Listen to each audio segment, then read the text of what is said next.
La Gazette du Togo, une vision sur l'actualité togolaise et sur le monde.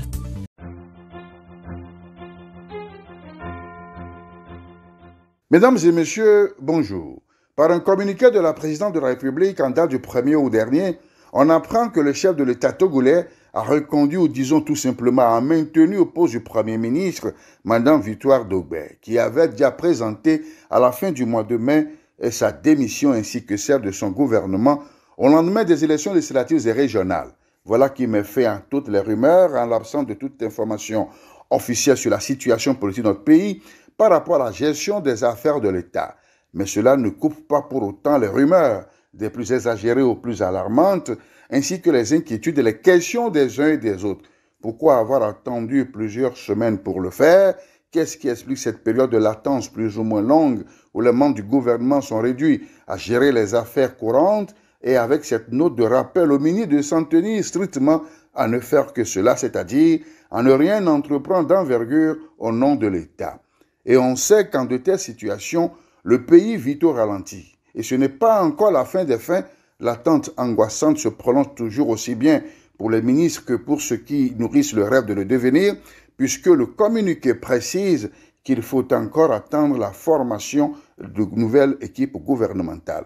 La réalité est que dans le subconscient collectif, les Togolais s'attendent à quelque chose d'extraordinaire, vu que la nouvelle constitution du 6 mai 2024 a fait basculer notre pays dans une nouvelle république, la 5e, où le changement le plus important est la désignation du président du Conseil des ministres, sorte de super premier ministre qui détient la réalité de l'exercice du pouvoir exécutif.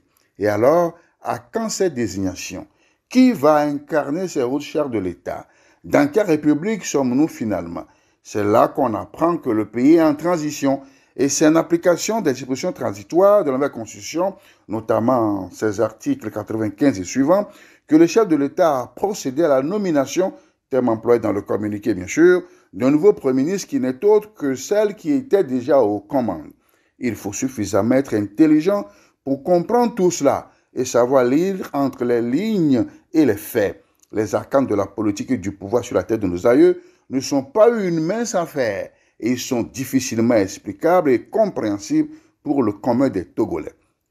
Il semble bien qu'il en est toujours ainsi, de tout temps et en tout lieu, à travers l'espace et les âges, et en des périodes clés de l'histoire des peuples, la vie politique est souvent bien faite de manœuvres mystérieuses, de procédures secrètes, puisqu'il s'agit de reconstruire en permanence la toile existentielle qui régente le pouvoir politique dans les mains de ceux qui la détiennent. Jean-Louis Bernard en fait cas dans son ouvrage « Les arcanes de l'histoire politique ». L'auteur pense qu'il existe dans l'inconscient collectif des forces susceptibles de contrarier ou d'ennuyer les décisions politiques, ceci en provoquant des faits d'apparent hasard, ce qui est selon lui une manière de détourner l'attention des citoyens des vrais problèmes qui sont les leurs. En effet, ce qui importe le plus aux Togolais, ce ne sont pas pour autant ces imbroglios politiques, toutes ces controverses autour de la nouvelle constitution et qui divisent davantage les opinions, créant une espèce de psychose dans l'esprit des gens. On a comme impression que c'est fait à dessein pour noyer les ennuis et les soucis au quotidien. Si le minimum vital quotidien est servi au peuple, s'il dispose de ses droits politiques dans une société démocratique où les biens et richesses sont équitablement répartis, il accorderait peu d'intérêt à la politique politicienne de ces hommes et femmes qui l'incarnent, cela est à savoir. Et moi, je profite pour vous annoncer que je prends mes congés annuels à compter de ce dimanche et la prochaine fois que je partagerai avec vous, et avec le même plaisir, je l'espère, mes réflexions hebdomadaires, nous serions dans une toute nouvelle année en pays gain.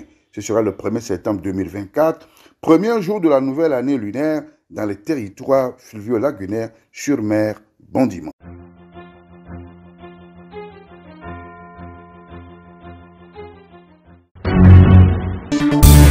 La Gazette du Togo, une vision sur l'actualité togolaise et sur le monde. Rejoignez-nous sur le www.lagazettedutogo.com ou sur nos comptes Facebook, Twitter et YouTube. Pour tout contact, écrivez à contact@lagazettedutogo.com ou appelez le 92 80 88 53.